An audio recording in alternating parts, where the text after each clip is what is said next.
नमस्कार मित्रांनो, शेतकरी बांधव, लाडक्या बहिणी तसेच संजय गांधी निराधार अनुदान योजनेतील लाभार्थी दिव्यांग बांधव यांच्यासाठी अतिशय महत्त्वाचे अपडेट आहे। मित्रांनो, 31 मार्च 2026 ही तारीख आपल्या सर्वांसाठी अतिशय महत्त्वाची आहे। आर्थिक वर्ष संपत असल्यामुळे सरकारने अनेक योजनांसाठी ही शेवटची मुदत दिली आहे। जर तुम्ही ही 14 कामे 31 मार्चच्या आत पूर्ण केली नाही तर तुमची पेन्शन, लाडकी बहीण योजनेचे पैसे, शेतकऱ्यांचे अनुदान तसेच संजय गांधी निराधार अनुदान योजनेचे पेन्शन, दिव्यांग बांधवांचे पेन्शन योजना हे अनुदान थांबले जाऊ शकते। तर मित्रांनो, आपल्याला कोणती कामे पूर्ण करणे गरजेचे आहे त्या संदर्भात सविस्तरपणे माहिती आपण आजच्या या व्हिडिओमध्ये दिलेली आहे। तरी हा व्हिडिओ शेवटपर्यंत पहा आणि आपले नुकसान टाळा।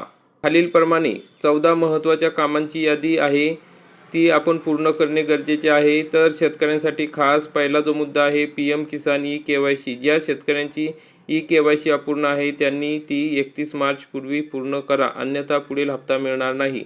नंतर आहे नमो शेतकरी योजना आधार लिंकिंग। नमो शेतकरी योजनेचा लाभ सुरू ठेवण्यासाठी आपले बँक खाते आधारशी लिंक असणे आवश्यक आहे। की मित्रांनो, आता सध्या नमो शेतकरी योजनेचे पैसे वाटप सुरू आहे। अनेक शेतकऱ्यांना हे पैसे अजूनपर्यंत मिळालेले नाही, कारण की काही लाभार्थ्यांचे बँक खाते हे आधारशी लिंक नाही, म्हणजे DBT लिंक नाही आहे। त्यासाठी आधार लिंकिंग करणे गरजेचे आहे।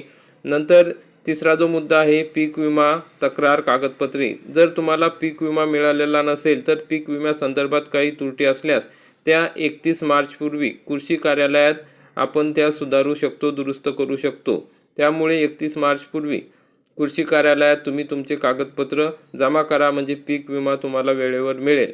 नंतरचे आहे लाडकी बहीण योजनेसाठी लाडकी बहिणींनी ई-KYC करणे गरजेचे आहे। सर्वात महत्त्वाची बातमी म्हणजे लाडकी बहीण योजनेच्या लाभार्थी महिलांना 31 मार्च 2026 पर्यंत ई-KYC पूर्ण करणे गरजेचे आहे।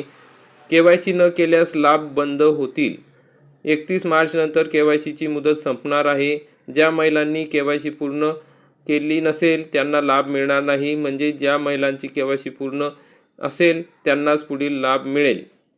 नंतर आहे संजय गांधी निराधार अनुदान योजना आणि दिव्यांग योजनेसंदर्भात उत्पन्नाचा दाखला सादर करणे। संजय गांधी निराधार आणि श्रावणबाळ योजनेच्या लाभार्थ्यांनी आपले नवीन उत्पन्नाचा दाखला तहसील कार्यालयात जमा करणे आवश्यक असणार आहे। नंतर आहे हयातीचा दाखला। विधवा महिला, दिव्यांग आणि ज्येष्ठ नागरिकांनी आपले मानधन सुरू ठेवण्यासाठी हयातीचा दाखला देणे गरजेचे आहे। व्हेरिफिकेशन पूर्ण करणे गरजेचे आहे। ज्यांचे व्हेरिफिकेशन पूर्ण झालेले नसेल त्यांनी हयातीचा दाखला तहसील कार्यालयात जमा करणे गरजेचे आहे। त्या संदर्भात तहसील कार्यालयाने सूचना दिलेली आहे। तुम्हाला सूचना आली नसेल तर तहसील कार्यालयात त्या पद्धतीने चौकशी करावी आणि हयातीचा दाखला लवकरात लवकर 31 मार्च 2026 पूर्वी जमा करावा। नंतरचा मुद्दा आहे बँक DBT पूर्ण करणे। पेन्शनधारकांनी आपले बँक खाते DBTसाठी सक्रिय असल्याची खात्री 31 मार्च पूर्वी करणे गरजेचे आहे। तर मित्रांनो, नंतर आहे टॅक्स आणि आर्थिक कामासाठी दिव्यांग सहाय्यक पोर्टलवर नोंदणी करणे। सर्व दिव्यांग बांधवांनी 31 मार्च पूर्वी पोर्टलवर आपली नोंदणी अपडेट करणे अनिवार्य आहे, कारण की मित्रांनो, नवीन पोर्टल ओपन झालेले आहे। दिव्यांग सहाय्यक पोर्टलवरच सर्व कामे, सर्व योजना आता दिव्यांग बांधवांना मिळणार आहे। त्यामुळे दिव्यांग सहाय्यक पोर्टलवर नोंदणी करणे गरजेचे झालेले आहे। मित्रांनो, एप्रिल महिन्यापासून दिव्यांगांना जी पेन्शन मिळते ती दिव्यांग कल्याण विभागामार्फत मिळणार आहे। त्यामुळे दिव्यांग सहाय्यक पोर्टलवर आपली नोंदणी करणे गरजेचे आहे। 10वा मुद्दा आहे कलम 80C टॅक्स बचत। 1.5 लाखापर्यंतची टॅक्स बचतीची गुंतवणूक पूर्ण करण्याची ही शेवटची संधी आहे। आरोग्य विमा हप्ता टॅक्स सवलतीसाठी मेडिक्लेमचा हप्ता 31 मार्च पूर्वीच भरा। अग्रिम कर म्हणजे ॲडव्हान्स टॅक्स करदात्यांनी आपला थकीत कर 31 मार्चच्या आत जमा करणे गरजेचे आहे। नंतर आहे पॅन आधार लिंक तपासणे। आपले पॅन कार्ड आधार कार्डशी लिंक आहे का त्याची पुन्हा खात्री करा। बँक खाते KYC तुमच्या बँक खात्याचे KYC अपडेट नसेल तर खाते गोठवले जाऊ शकते, फ्रीज केल्या जाऊ शकते, ते त्वरित पूर्ण करा। त्यामुळे बँकेत व्यवहार करताना तुम्हाला कोणतीही अडचण येणार नाही। तर मित्रांनो, ही होती ती 14 कामे जी तुम्हाला येत्या 2 ते 3 दिवसात पूर्ण करायची आहे।